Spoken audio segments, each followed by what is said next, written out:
Thank you for all being here on this hot, again, summer day. We've had plenty of those this year, I guess, yeah. We're just here for the air conditioning. Just for the air conditioning, yeah. I just took a little walk outside. It's nicer to be in here right now, yeah. It's one of those days again.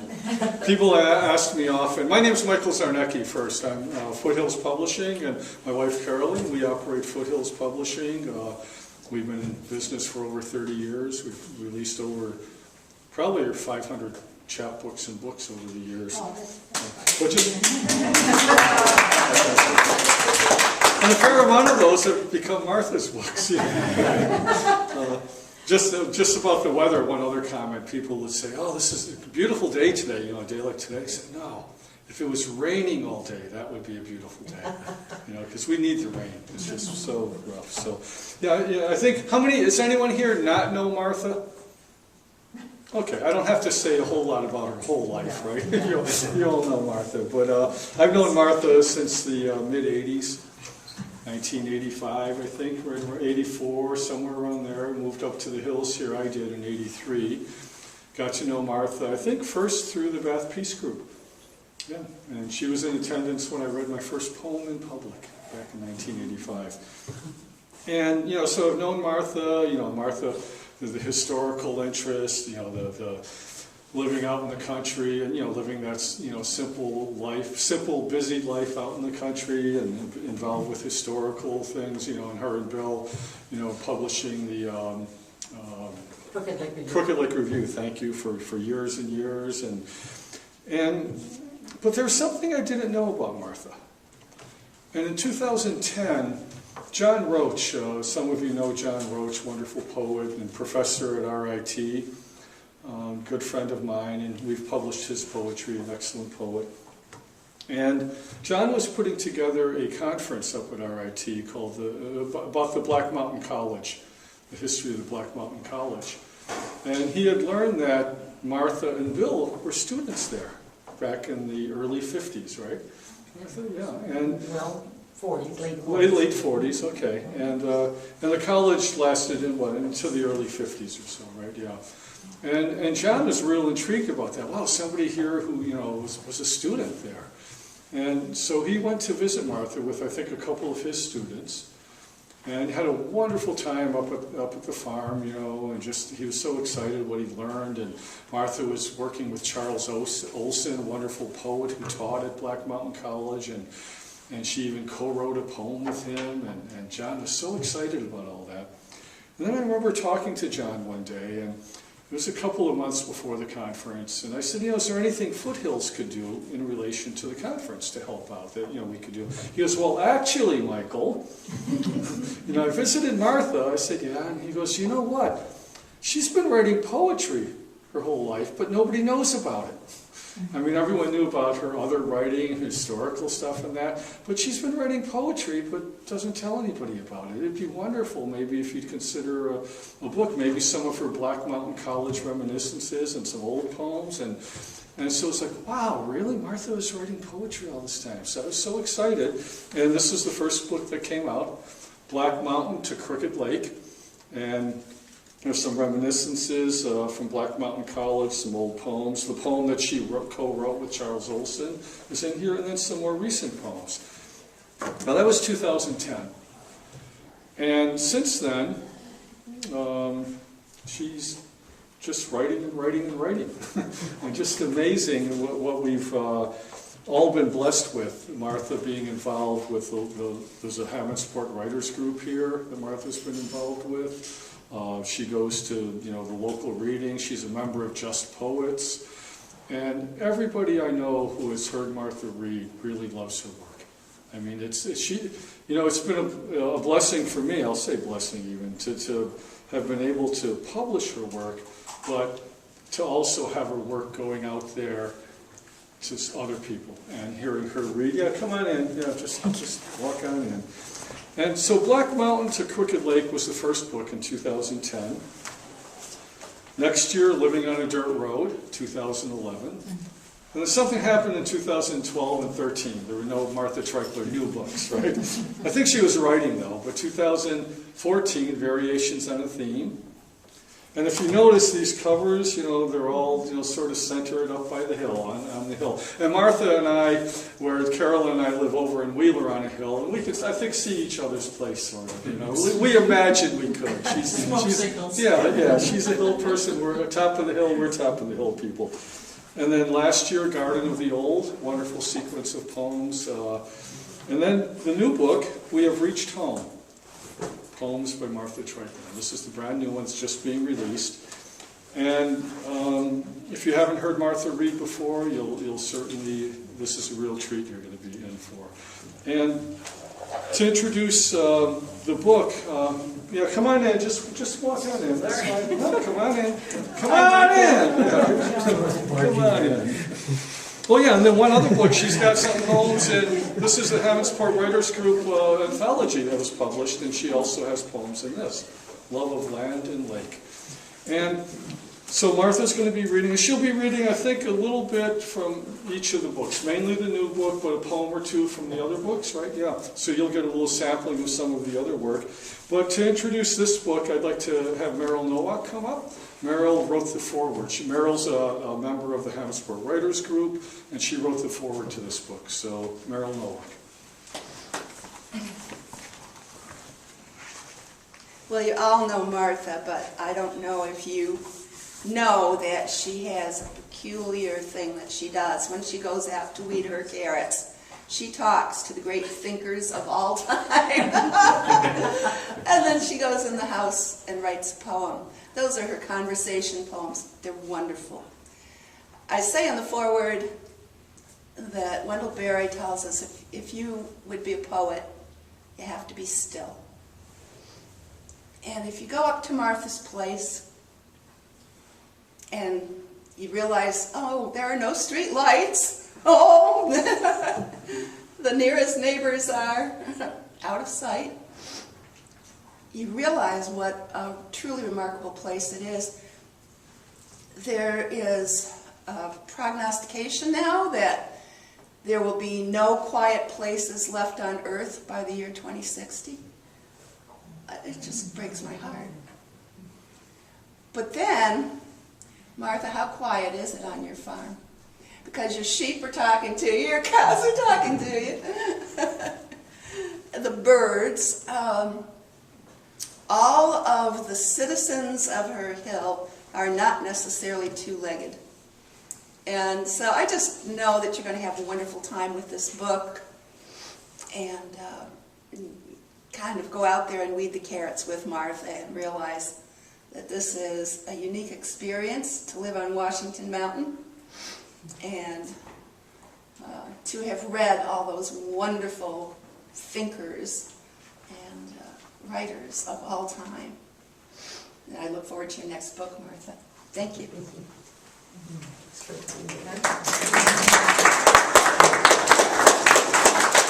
And I do also want to mention that there are refreshments afterwards, some wonderful treats, afterwards. So please, stay around after, talk to Martha, and take in the treats. And would everybody be sure and sign the little guest book for the little note too? Well, thank you all so much for coming. Thank you, Michael, for being such a good poet and helper and publisher. And special thank you to Meryl and my daughter Rachel, who proofread and edited, and couldn't have been done without these people.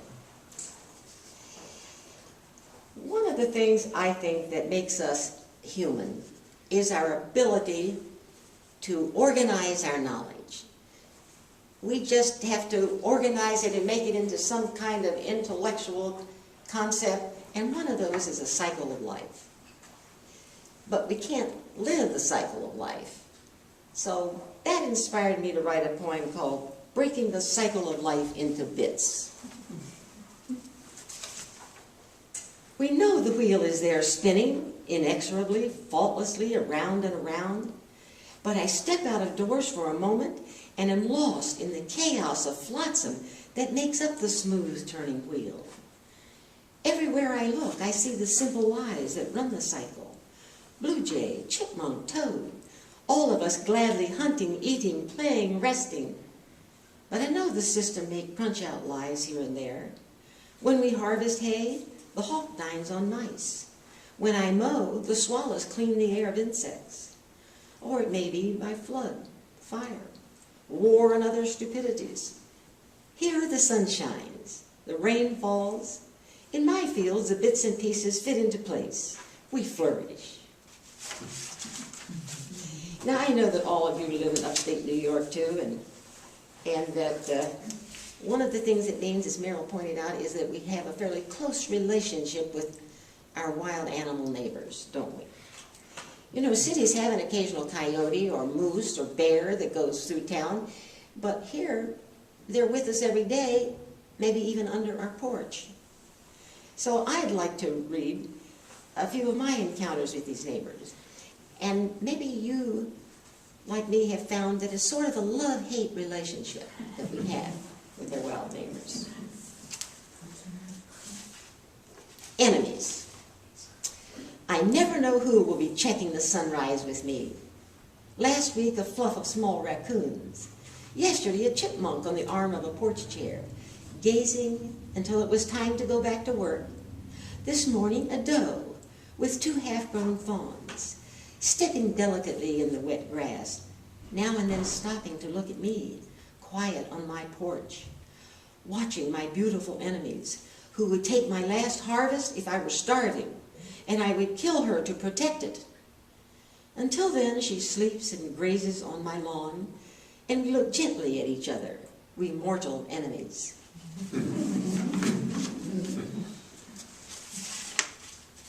Another love-hate relationship.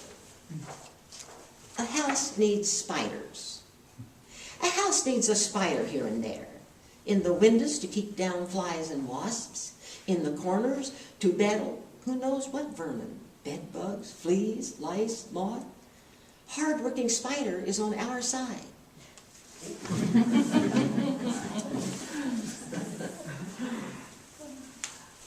Even a possum can stir up some ambivalent feelings. A walk with the possum. On a chill morning in early spring, I chanced to take a walk at the same time as the possum. We peer at each other askance, curious, wary, tolerant. Both of us have scruffy, worn coats and noses picked from the cold. I look with contempt and admiration at the possum. How far we have come since our ancestors first took a walk with his. But his family's hardly changed since they walked with dinosaurs. And if you happen to be a farmer like me, or a pet owner even, then you know that sometimes even with our domestic animals we have sort of a complicated relationship.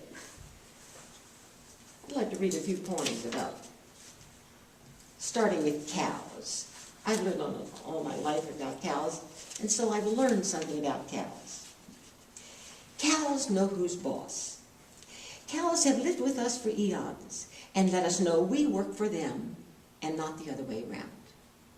Sheep, horses, goats are willing to work for us. Cows work for their own kind, the boss cow at the top of the rank. Cows complain to their human servants if things do not go the way they know things ought to be. They set up the bellow that says, "This is not right. Come here and take care of this." It may be a newborn calf who needs help. It may be a coyote trolling through the pasture. It may be only a flock of wild geese who stop to rest, or a few strange cows escape from the farm over the ridge. Cows know when it is time to call the underlings to set things right.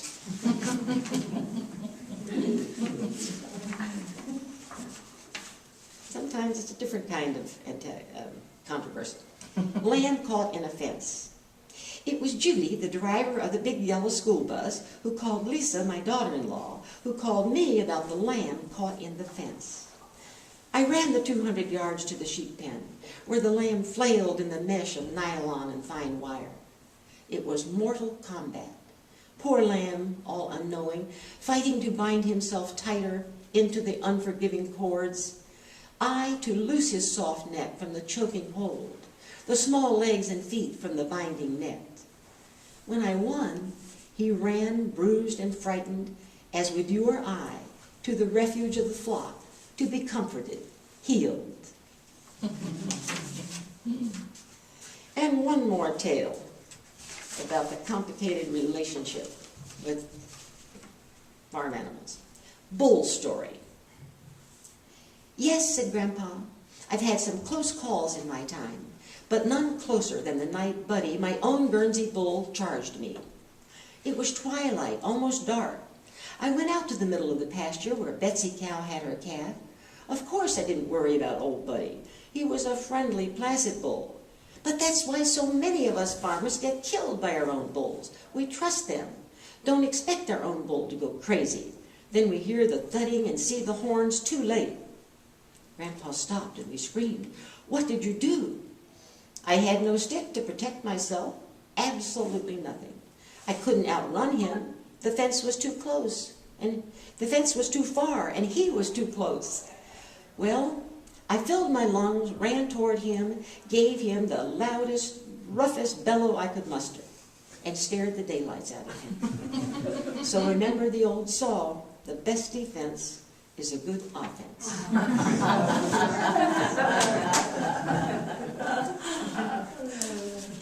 But all of us who live up here in upstate New York, we don't even need our wild animals to entertain us, do us. We have our beautiful hills and valleys. So I'd like to read a couple just sort of celebrating our beautiful country up here. In summer, 1. My favorite time of day is when the sun is almost up and every tree and lamb is edged in gold and silver. 2. My favorite time of day is when the hot rays strike straight down while we hide in the cool of our old house drinking tea together. 3. My favorite time of day is when the shadows lengthen and sun and shade fly banners, green and gold, across the grass. 4. My favorite time of day is when we take the last walk up the hill, stars all in place, the dirt road pale beneath our feet. It's beautiful all year round, isn't it? November thoughts. Morning early. As always, my hills are new. Today purple, with clouds roiling up from the valleys. Yesterday rust and blue, calm lakes of mist down below. Early sun burns the valley fog into incandescence. As always, with the same few things, life makes limitless wonders. Are there any grandparents in the audience? Yeah. Good. It's an amazing lot of fun, isn't it? I'd like to read a few grandmother poems. And by the way, in case you didn't know, grandparents have unlimited bragging rights. Letter to my grandchildren. I know it's just luck that you are the smartest, best-looking, wittiest, happiest, kindest grandchildren in the world. And I especially love that you are always hungry.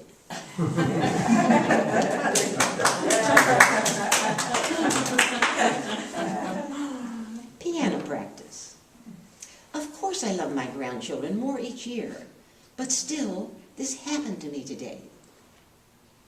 I was giving the old upright a hasty swipe with a polish and cloth when a wave of loss hit me, swamped me for a moment. On the bottom front of the piano, there were no dusty prints of little bare feet, toes splayed to get a grip, right where you would need to prop them if your legs were too short to reach the floor. Water.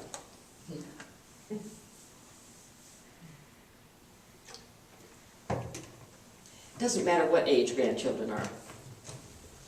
They can do special.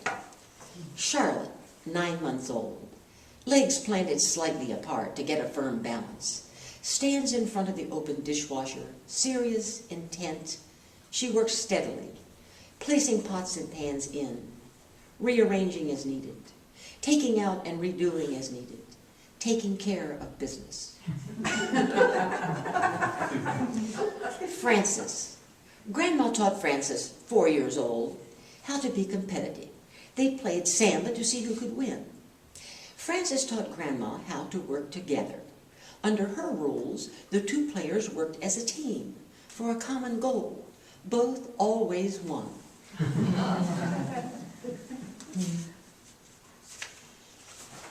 Do we live on the same planet as our grandchildren?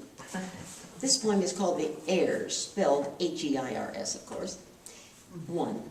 Habit and ritual get me through the day in my old world. I am safe, everything in its place, pot and spoon ready to hand, scissors hang there, stamps in the Chinese box, copper pot for new mail. 2. I know the other world is there. They come in with pink cheeks from skiing, rock climbing, riding a Vespa, freediving, hang gliding. Like frightened horses gentled by the hand of adepts, computers recognize them, become calm, steady at their touch, perform miracles. These laptop smartphone whisperers do not need pen, paper, stamps, cash, checks, do not need books, have at their fingertips whole libraries swirling through the ether, text a foreign tongue I have not learned.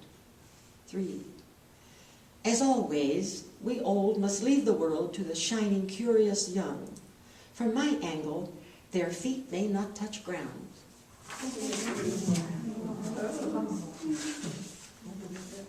Another grandma view. Baby talk. 1. The most important work in the world begins when a new baby is born. What happens from that moment determines the future of the world, determines the fate of humankind. If you miss that moment, there's no second chance. One more human is thrown out without the gift of give and take. 2. Babies need talk. With every noise babies make, they try to start a conversation. Listen and talk. Learn the language. Answer every time. Hold baby close as she drinks from your breast. Pat baby's back as he burps, chatting all the while.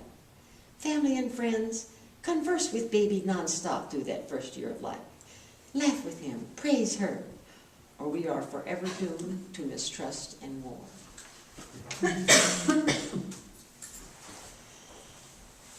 As I grow older, I find myself writing poems about, well, growing old.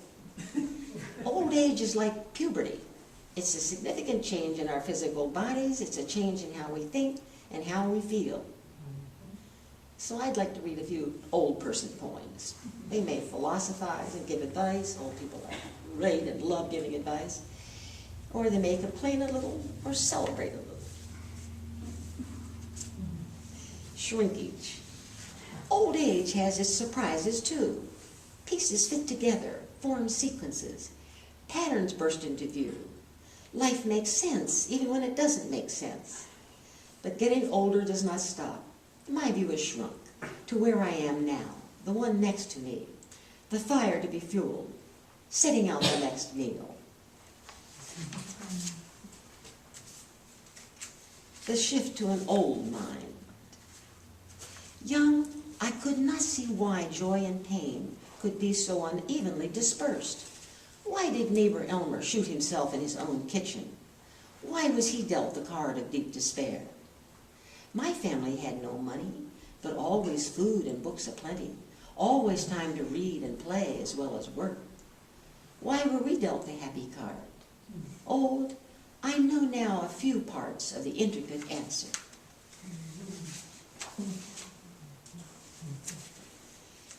You know you are old when? You look for the latest news in Discover, Science News, or National Geographic. Your home was decorated last 40 years ago, and you don't want to change it. You reread your favorite books for the 6th time, and know it won't be the last. You store something in a special place, and never find it again.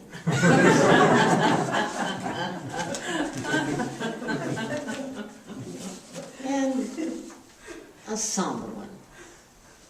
It's already on the map. You see from a far place when you're old. You have a long view whether you want it or not. Each horror is a point on a long line on the map of the past.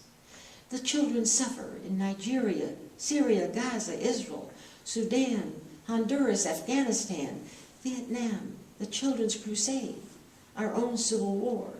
But of course, it's already on the map. It's happened before. We have always sent our children to fight our wars.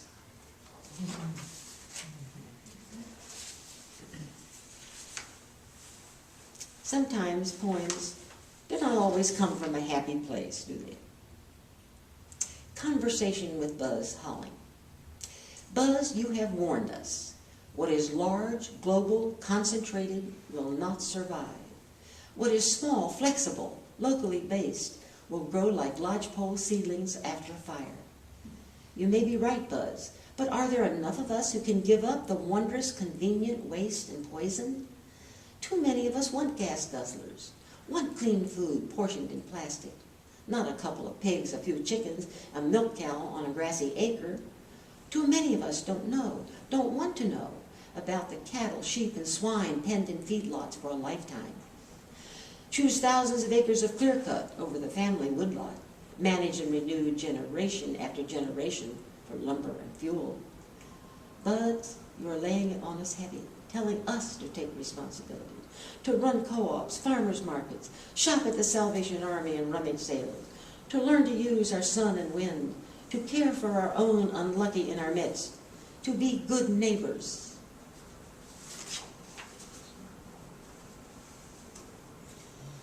Henry David Thoreau said once, "If I seem to boast more than is becoming, my excuse is that I brag for humanity." All evidence to the contrary, humankind is here to stay. At its worst, the cruelest animal on earth, and yes, the stupidest.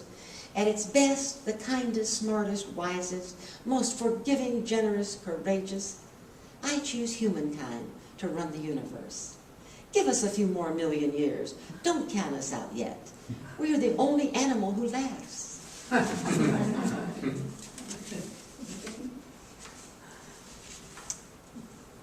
Old people know everything about life. Have time to put it all together.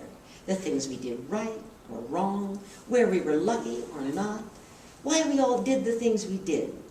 We have seen it all. We know all about the past, but only about the past. We don't know any more than a newborn baby what is coming around the bend. And of course, if you're really old, you can remember the Great Depression in the 1930s. I was a child on a beautiful farm on the eastern shore of Maryland during the Depression, so I know what it was like not to have money, but I didn't realize that that was a depression. I thought it was sort of fun. So what did children play with then? Well, one thing, dirt. I call this poem Mud. One hot summer day, we three sashayed down the road, just a hop, skip, and a jump, tough bare feet kicking up puffs of dust, to Anna Catherine's house to play. We made a lovely mud hole, worked up the mud just right, so when we dipped our hands, we had a perfect pair of gloves. Oh, Mrs. Sechrist, do you like my new gloves? It made high-top shoes, too. Unlucky for us, Anna Catherine's easy mother was not home. Sophie, the hired girl, banged out the screen door to check her charge. Her screech of horror, and yes, of rage, froze our gloved hands in midair. Her tirade sent us scurrying down the lane and up the road. As we passed our own garden fence, we promised each other through angry tears, we will never go back there again. Our mama's head popped up over the raspberry bushes. "What's wrong?" she asked. And like hot pus from a boil, our story was soon told. "Well," said Mama, "why not make your own mud hole at home?" And sure enough, in our own mud hole, in the shade of our big old maple tree, we stirred our mud and made gloves and shoes, and we knew Sophie was wrong. Mud was not bad, we were not bad. We and mud were just fine. Another thing that went with the Depression was hand-me-downs. Cousins, aunts, friends. Depression clothes. My sisters and I were lucky. My mother could make a pretty dress out of cloth that cost 13 cents a yard. And we got hand-me-downs, lovely expensive dresses and underwear from our friend Miss Anna, nanny for a local bigwig. One day, coming in from recess, I had to report to Miss Hughes that elastic in my hand-me-down panties had broken. Cheerfully, she stood me on her desk, a grown 6-year-old, in front of 30 other children, lifted up my skirt, made a big pleat in the back of my underpants, and fastened it with a big safety pin. Was I humiliated? Angry? Not really. My main thought was, if you have to stand on a teacher's desk and have your underwear exposed to the whole class, it is good to have on something with eyelet ruffles.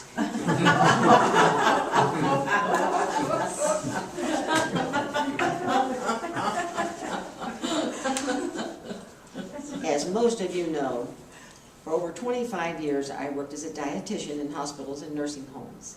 And over that time I saw a wonderful change in how we treated our residents who had dementia. We changed from a punitive, scolding attitude where we tried to correct them and retrain them to a more tolerant and affectionate acceptance of where they were. They weren't going to change. Some of my memories of these residents turned into poems. Mrs. Thompson. Several times a month, Mrs. Thompson, 85, came to the nursing station to ask how her mother was doing.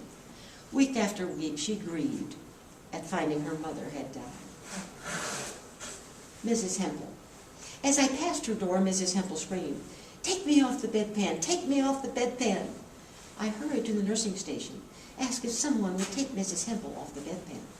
Head nurse asks, "Who put Mrs. Hempel on the bedpan?" "Not I, not me." Head nurse says, "I don't think Mrs. Hempel is on the bedpan." I hurry back to Mrs. Hempel, try to shout over her cries, "Mrs. Hempel, you are not on the bedpan." "Well," says Mrs. Hempel, "I ought to be."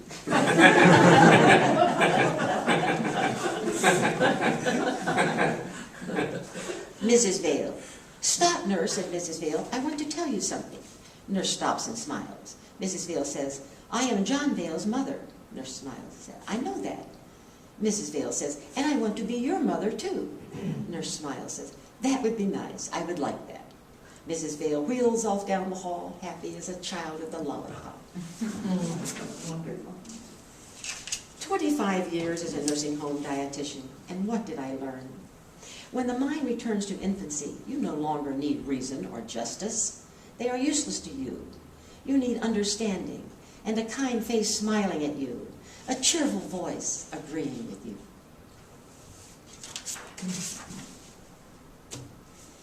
And for my last poem, I'd like to read the poem from the dedication of my book to the memory of my husband, Bill. Where he was, there was home. This poem is called, "We Love What We Need." Of course, love is a mystery. It fills the needs of each lover. Count the number of those who love, and you will know the kinds of love. We feel we have reached home when in the loved one's arms our need has been fulfilled. It is easier to love than to know the reason we love. We may not ever know what strength or weakness made us love. We know things are made right. That is enough.